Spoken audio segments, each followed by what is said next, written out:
Asia cup 2025 టోర్నీలో team India జైత్రయాత్ర కొనసాగుతుంది. వరుసగా ఐదో మ్యాచ్‌లోనూ విజయం సాధించిన టీమిండియా ఓటమెరుగని జట్టుగా ఫైనల్‌కు దూసుకెళ్లింది. బుధవారం జరిగిన సూపర్ 4 మ్యాచ్‌లో సమిష్టిగా రాణించిన టీమిండియా 41 పరుగుల తేడాతో బంగ్లాదేశ్‌ను ఓడించింది. ఈ విక్టరీతో మరో మ్యాచ్‌తో సంబంధం లేకుండానే టీమిండియా ఫైనల్ బెర్త్‌ను కన్ఫర్మ్ చేసుకుంది. మరోవైపు శ్రీలంక అనఫిషియల్‌గా టోర్నీ నుంచి నిష్క్రమించగా బంగ్లాదేశ్ తమ అవకాశాలను టఫ్‌గా మార్చుకుంది.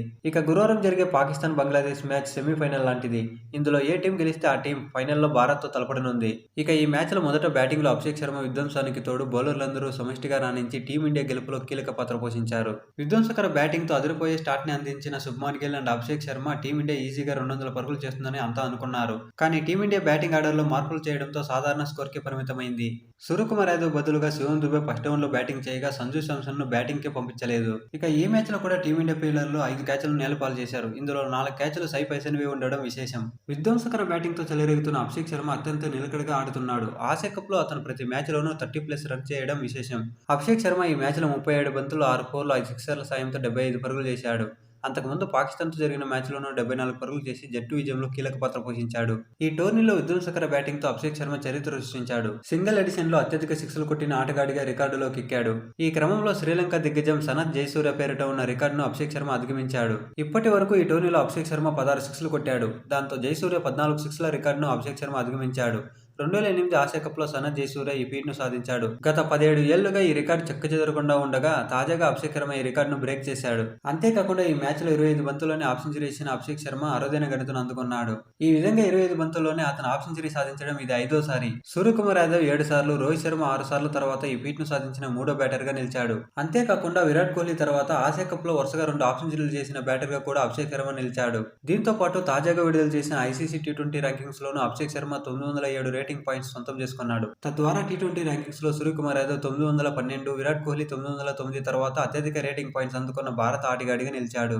ఇక మ్యాచ్ హైలైట్స్‌లోకి వెళ్తే టాస్ ఓడి బ్యాటింగ్ దిగిన టీమిండియాకు మరోసారి అదిరిపోయే స్టార్ట్ దక్కింది. ఓపెనర్లు అభిషేక్ శర్మ అండ్ శుభ్మాన్ గిల్ విధ్వంసకర బ్యాటింగ్‌తో చెలరేగిపోయారు. తొలి 3 ఓవర్లలో కేవలం 17 పరుగులు మాత్రమే చేసిన ఈ జోడీ 4వ ఓవర్ నుంచి అసలు విధ్వంసం స్టార్ట్ చేసింది. ఈ ఇద్దరి విధ్వంసంతో 4వ ఓవర్లో 21 పరుగులు, 5వ ఓవర్లో 17 పరుగులు, 6వ ఓవర్లో 17 పరుగులు వచ్చాయి. దీంతో పవర్ ప్లేలో టీమిండియా వికెట్ నష్టపోకుండా 72 పరుగులు చేసింది. అండ్ ఈ ఆసియా కప్‌లో టీమిండియాకు ఇదే పవర్ ప్లేలో హైయెస్ట్ స్కోర్. తర్వాత పవర్ ప్లే కంప్లీట్ అయిన వెంటనే బంగ్లాదేశ్ కెప్టెన్ జకీర్ అలీ స్పిన్నర్ రిషద్ హుసేన్‌ను బరిలోకి దించి ఫలితాన్ని రాబట్టాడు. దూకుడుగా ఆడుతున్న భారత ఓపెనింగ్ జోడీని రిషద్ ఊరించే బంతితో విడదీశాడు. అతని బౌలింగ్‌లో భారీ సిక్సర్‌కు ప్రయత్నించిన శుభ్మాన్ గిల్ బౌండరీ లైన్‌పై క్యాచౌట్‌గా వెనుదిరిగాడు. దాంతో ఫస్ట్ వికెట్‌కు నమోదైన 77 పరుగుల పార్ట్నర్‌షిప్‌కు బ్రేక్ పడింది. ఇక స్పిన్నర్లపై ఎదురుదాడికి దిగుతాడని శివం దుబేను ఆఫ్ ది ఆర్డర్ పంపించగా అతను తీవ్రంగా నిరాశపరిచాడు. రిషద్ హుసేన్ వేసిన మరుసటి ఓవర్లో భారీ షాట్‌కు ప్రయత్నించి క్యాచౌట్‌గా శివం దుబే వెనుదిరిగాడు. మరోవైపు 25 బంతుల్లోనే హాఫ్ సెంచరీ పూర్తి చేసుకున్న అభిషేక్ శర్మ సూర్యకుమార్ యాదవ్‌తో కలిసి తన దూకుడును కొనసాగించాడు. భారీ సిక్సర్లతో భారత స్కోర్ బోర్డును పరిగెత్తించాడు. కానీ ముస్తఫిజర్ బౌలింగ్‌లో రిషద్ హుసేన్ అద్భుత ఫీల్డింగ్ కారణంగా అభిషేక్ శర్మ రన్‌ఔట్‌గా వెనుదిరిగాడు. బంతిని ఫీల్డర్ అందుకోవడం గమనించిన సూర్యకుమార్ యాదవ్ సింగిల్‌కు నిరాకరించగా నాన్ స్ట్రైకర్‌గా ఉన్న అభిషేక్ శర్మ అప్పటికే సగం పిచ్ దాటేశాడు. యూ-టర్న్ తీసుకుని క్రీజును చేరుకునేలోపే ఫీల్డర్ బంతిని అందివ్వడంతో రన్‌ఔట్‌గా వెనుదిరగాల్సి వచ్చింది. ఈ రన్‌ఔట్ మ్యాచ్ గమనాన్ని మలుపు తిప్పింది. భారీ స్కోర్ దిశగా సాగిన భారత ఇన్నింగ్స్‌కు ఒక్కసారిగా బ్రేక్ పడింది. ఇక అదే ఓవర్లో ఆఖరి బంతికి సూర్యకుమార్ యాదవ్ అవుట్ అవగా తిలక్ వర్మ భారీ షాట్ ఆడబోయి వికెట్‌ను సమర్పించుకున్నాడు.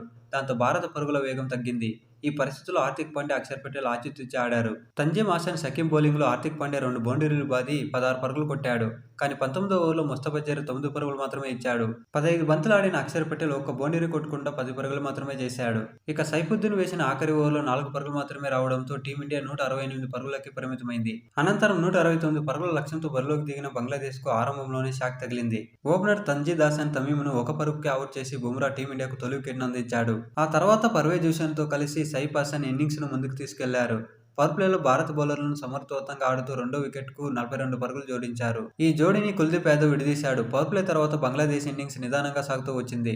క్రీజులో ఉన్నంతసేపు పరుగులు చేయడానికి ఇబ్బంది పడిన తౌహీద్ హృదయ్ 7 పరుగులతో అవుట్ అయ్యాడు. ఇక 11వ ఓవర్లో వరుణ్ చక్రవర్తి సమీమ్ హుసేన్‌ను డకౌట్ చేయడంతో బంగ్లాదేశ్ 74 పరుగుల వద్ద 4వ వికెట్ కోల్పోయి కష్టాల్లో పడింది. 13వ ఓవర్లో కెప్టెన్ జకీర్ అలీ రన్అట్ కావడంతో బంగ్లాదేశ్ సగం జట్టును కోల్పోయి దాదాపు ఓటమిని కన్ఫర్మ్ చేసుకుంది.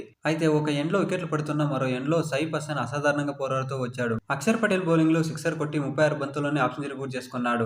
15వ ఓవర్ నుంచి టీమిండియా బౌలర్లు విజృంభించడంతో బంగ్లాదేశ్ ఒక్కసారిగా కుప్పకూలిపోయింది. 17వ ఓవర్లో కుల్దీప్ యాదవ్ మీదో 2 వికెట్లు తీసి భారత విజయాన్ని కన్ఫర్మ్ చేశాడు. 69 పరుగులు చేసి జోరు మీదున్న సైఫ్ హసన్ భారీ షాట్ ఆడే క్రమంలో అవుట్ అవడంతో బంగ్లాకు ఏమల్లో ఉన్న ఆశలు కూడా పోయింది. తిలక్ వర్మ చివరి వికెట్ను తీసుకుని బంగ్లా ఇన్నింగ్స్ ను ముగించాడు. భారత బౌలర్లలో కుల్దీప్ యాదవ్ 3 వికెట్లు పడగొట్టాడు.